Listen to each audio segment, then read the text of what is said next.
Hey everyone, and welcome back to Retro Legends. In 2011, Sony launched its new handheld console, the PlayStation Vita. Powerful, sleek, packed with features and designed to deliver a console-like experience on the go. But despite its great potential, the PS Vita never quite reached the success it was hoping for. In this video, we retrace the complete history of the PS Vita, from its ambitious development to the end of its production, with behind-the-scenes insights, interesting facts, and iconic games. Let's begin.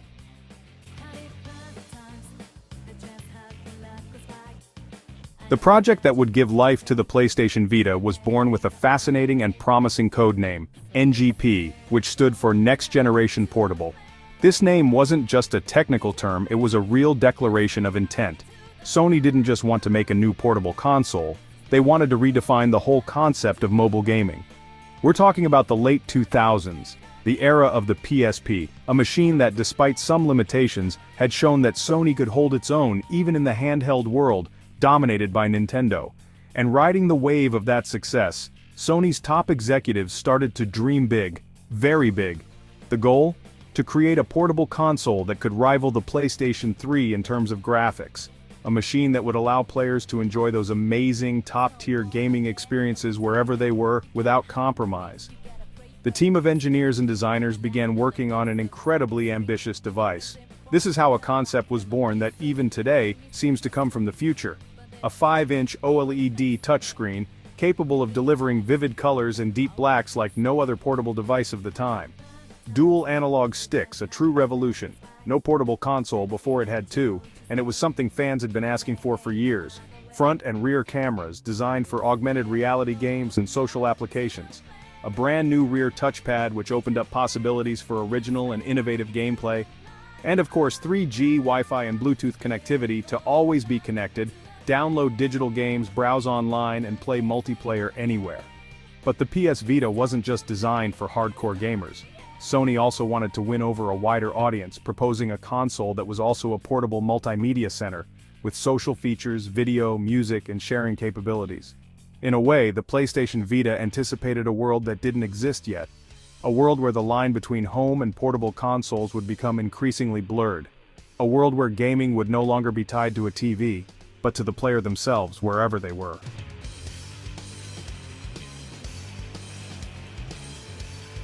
The PlayStation Vita was officially released in Japan in December 2011, and then arrived in Europe, North America, and the rest of the world between February and March 2012.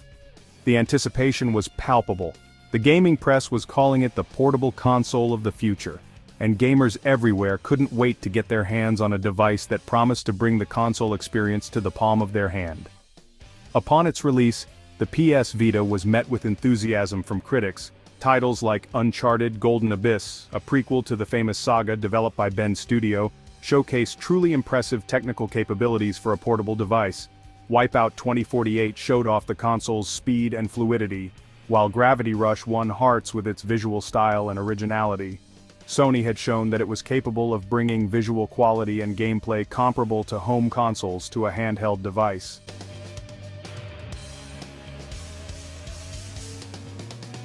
However, behind the initial excitement, there were some questionable business decisions. These decisions quickly started to shake consumer confidence. The launch price wasn't exactly affordable, €249 for the Wi-Fi version, and €299 for the one with 3G support.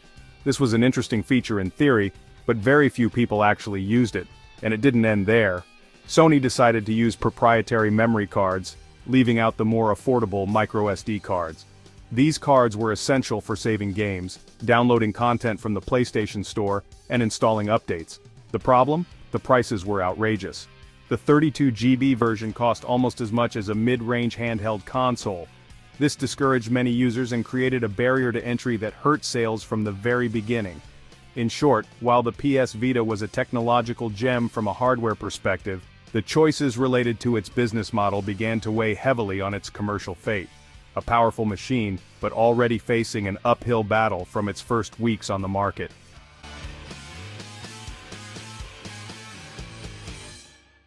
Now let's talk about the hardware. The PlayStation Vita was a technological marvel, especially compared to other handheld consoles at the time. Inside it had a quad-core ARM Cortex A9 processor, and a quad-core SGX 543 MP4 Plus graphics processing unit. That was surprisingly powerful for a handheld gaming device back in 2011. The first version, the more expensive one, had a 5-inch OLED screen. This meant vibrant colors, deep contrasts, and stunning visuals, even for games with really detailed art styles. The touchscreen was responsive and accurate, and it had 2 analog sticks, something totally new for handhelds. This was a game changer for anyone who wanted controls more like those on home consoles. Even in terms of ergonomics, the PS Vita was impressive.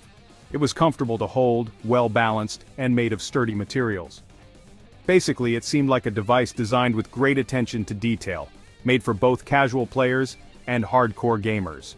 But that very hardware power, which on paper should have been its strength, ended up being a double-edged sword.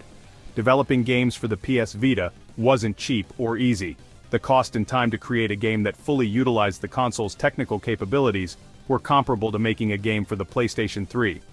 Faced with these challenges, many independent developers and mid-sized publishers started looking elsewhere. The Nintendo 3DS, even though it wasn't as powerful, was easier to develop for. It also had a rapidly growing user base and a dedicated community of players. For many teams, especially those with limited budgets, choosing the 3DS meant investing in a more sustainable and profitable ecosystem. So, despite its technical superiority, the PS Vita struggled to attract enough high-quality games. This contributed to a vicious cycle. Few games led to few users, and few users discouraged further development.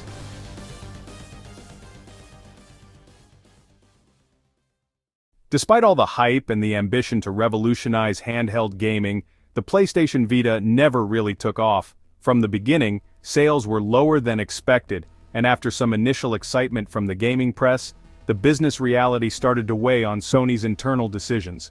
As time went on, especially after the first 2 years, it became clear that the company was slowly pulling back its support. Sony's big internal studios, which initially brought major titles like Uncharted, Golden Abyss, Killzone, Mercenary, and Tearaway to the platform, began to refocus on home consoles, especially the newly released PlayStation 4. The result?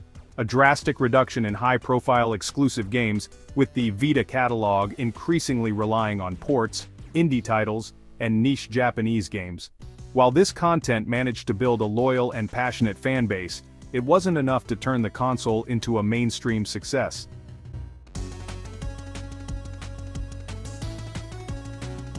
Meanwhile, the Nintendo 3DS was the king of the castle, and it did so with an almost opposite approach: less technical power, but a solid and recognizable game library. Nintendo's handheld console had several key factors in its corner: a more affordable price, which made it appealing to younger audiences and families; an irresistible lineup of games made by Nintendo themselves, with regular releases of titles like Super Mario 3D Land, The Legend of Zelda, A Link Between Worlds, Pokémon XY, and Animal Crossing: New Leaf; clear and focused marketing that easily conveyed the console's identity and the type of experience it offered. While the PS Vita struggled to define its role between a hardcore console, a multimedia device, and an indie platform, the 3DS had already won over millions of users with easy-to-pick-up games, familiar worlds, and a strong identity.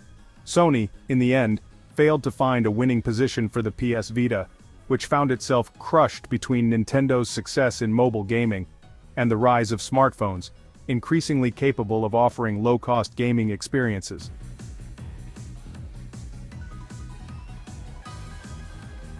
Among the games that defined the PS Vita, Persona 4 Golden holds a special place. It's not only one of the most beloved experiences on the console, but also, according to many fans and critics, the best chapter in the entire Persona series. The Vita adaptation took everything that worked in Persona 4 on PlayStation 2 and enriched it with new content, graphical improvements, and a portability that transformed long gaming sessions into something manageable anywhere. For many players, Persona 4 Golden alone justified buying the console. A curious fact concerns the initial design of the PS Vita. In the early concepts, Sony had considered the idea of also including phone features, making it a sort of hybrid smartphone console. An idea ahead of its time, but perhaps too ambitious. In the end, the choice prevailed to create a pure portable console, without the phone component. also to avoid a direct overlap with the emerging mobile market dominated by iPhone and Android. Over the years, the PS Vita has found new life thanks to the modding scene. Its architecture, although complex, has fascinated independent developers and retro-compatibility enthusiasts. Even today, there is a very active community that develops homebrew software, emulators, alternative launchers, and even new fan-made games. This aspect has helped to keep the console alive well beyond its commercial end.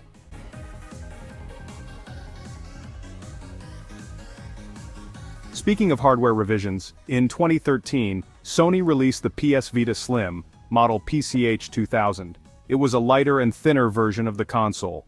However, one of the most controversial changes was replacing the beautiful OLED screen with a cheaper LCD one. While this choice improved battery life and reduced costs, it disappointed early fans who considered the OLED to be a distinctive feature of the console, capable of displaying unbeatable vibrant colors and deep blacks. Finally, even though PS Vita production ended in 2019, the console continues to be in high demand in the second-hand market. It is highly appreciated not only by collectors, but also by those who use it to play indie games, JRPGs, or to experiment with emulators and mods. Its elegant design, ergonomics, and that premium feel that still sets it apart from many modern handheld consoles make it a small cult object. The PlayStation Vita was a misunderstood console but loved by those who owned it. Too advanced for its time, with a vision that would have worked better a few years later. Today, the PS Vita is remembered fondly and is being re-evaluated as one of the best handhelds ever, despite its commercial failure.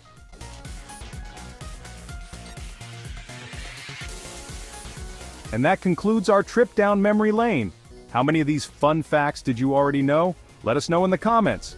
Don't forget to leave a like, subscribe to the channel, and hit that notification bell for more journeys into the world of retro gaming.